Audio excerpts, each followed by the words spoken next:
비상! 한국 경제에 비상이 걸렸습니다.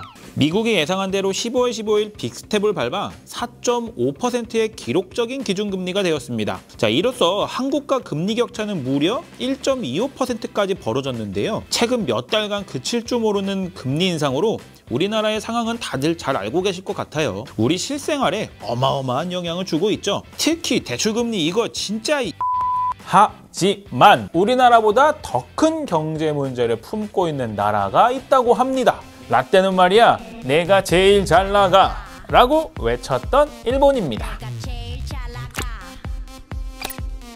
지금과는 적은 돈으로 여행을 할 수 있겠죠. 근데 다들 생각은 똑같은가 봐요. 어쩐지 비행기 표값이 2배가 뛰었더라고요. 자, 일본이 마이너스 금리를 도입한 것은 버블 경제의 붕괴 이후 장기적으로 침체된 경제를 되살리기 위한 고육지책이었는데요. 자, 그럼 일본의 버블 경제는 왜 발생했고 붕괴되었을까요? 최대한 쉽게 말씀드려볼게요. 바로 가시죠. 일본은 1950년대 이후 한국전쟁 특수와 효율적인 경제 전략 및 투자로 눈부신 경제 성장을 이루었습니다. 1985년 플라자 합의로 엔화 가치가 올라가면서 경기가 갑작스럽게 침체되고 자국의 기업들을 보호하기 위해서 저금리 통화 정책을 추진합니다. 이제 금리가 낮으니까 개인 및 기업들은 그냥 싼 이자의 돈을 마구마구 빌릴 수 있게 된 거죠. 자, 이렇게 풀린 막대한 자금들이 주식이나 부동산 투자 쪽에 쏠리게 됩니다. 도쿄 중심부에서 시작된 부동산 투자는 점점 외곽으로 확대가 되었고 집값 상승을 일으키게 됩니다. 이러한 사태 뒤에는 당연히 은행들의 대출 전쟁도 좀 한몫을 했어요. 대출 전쟁이 어느 정도였냐면요. A은행에서 7%로 8억을 해주겠다라고 합니다. 그 얘기를 B은행에 하면 B은행에서는 6%에 8억을 해주겠다고 하고요. 그 얘기를 C은행에다가 하면은 C은행에선 5%의 8억을 빌려주겠다고 했다고 해요. 그리고 집값의 무려 120%까지 대출을 해주기도 했다고 합니다. 집값보다 대출을 더 해준다는 뜻인데 8억 주택인데 대출을 막 10억 해주고 그랬다고 보시면 돼요. 도쿄가 세계 금융도시로 부상을 하면서 비즈니스맨을 위한 숙박시설부터 사무실까지 전체가 다 가격이 오르기 시작하고요. 이러한 상업지구 다음으로 고급주택이 많이 올랐습니다.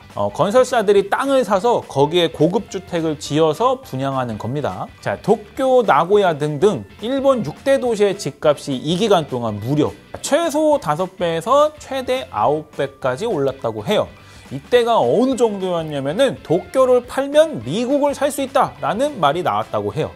토지 가격이 너무 오르다 보니까 여러 가지 정책이 나오고 은행들에게 부동산 투자 목적 대출을 해주지 말라고 하기까지에 이르죠. 큰손들에 의해서 부동산 가격이 막 치솟으니까 일반 서민들의 내 집 마련은 꿈의 단계가 아니라 그저 먼 무언가를 초월했다고 해야 하나요? 집값이 오르니까 임대료도 따라서 오르죠. 오른 임대료 감당이 안 되다 보니 사람들이 자꾸 외곽으로 밀려납니다. 자, 이러다 보니 서민층으로부터 이제 불만의 소리가 나오기 시작하는 거죠. 결국 일본 정부에서 이렇게 계속 오르면 안 되겠다 싶어 금리를 올리고 대출을 막습니다. 하지만 금리를 아무리 올려도 토지 가격은 계속해서 유지되고 은행 대출은 계속 늘어나는 거예요. 그래서 강력한 규제와 함께 총량제를 실시합니다. 대출을 안 해주는 게 아니라 대출을 빨리 상환하라고 막 은행들이 독촉을 하기 시작하는 거죠. 자, 그런데 부동산이 안 팔립니다. 갚을 수가 없겠죠.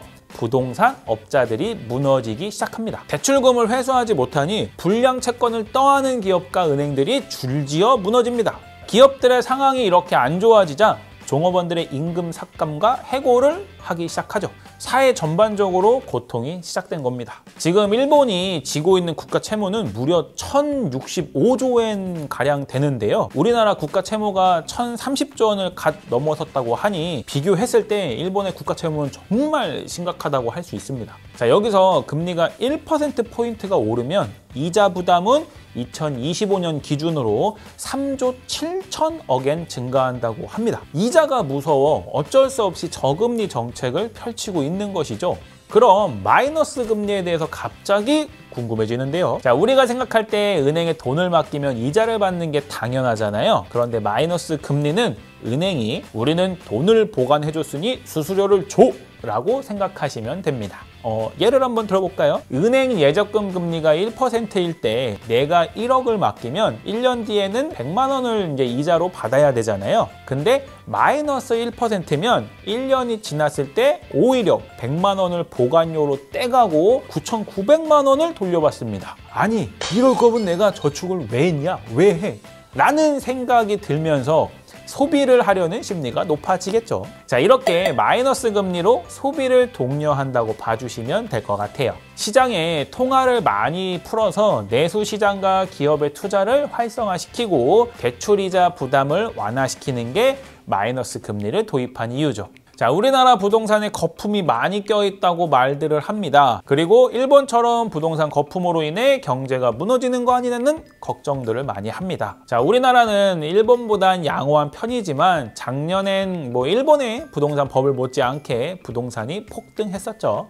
하지만 당시 일본의 상황과 지금 우리나라 상황은 많이 다릅니다. 우리나라는 경기 침체 리스크를 안고 기준금리를 올리는 선택을 했습니다. 물가 안정화와 한미 기준금리 역전 방지를 위해 노력하고 있는 거죠. 다만 기준금리가 계속 올라가고 있고 대출금리 인상에 따라 이자로 지출되는 비용이 증가하고 있습니다. 이는 소비심리 위축으로 이어지고 소비 위축은 당연히 경기 침체로 이어지기 때문에 개인적인 노력과 함께 정부의 적극적인 대책 마련이 중요할 것 같습니다. 우리는 일본의 사례를 참고하여 현재의 위기 상황을 잘 극복했으면 좋겠네요. 극복?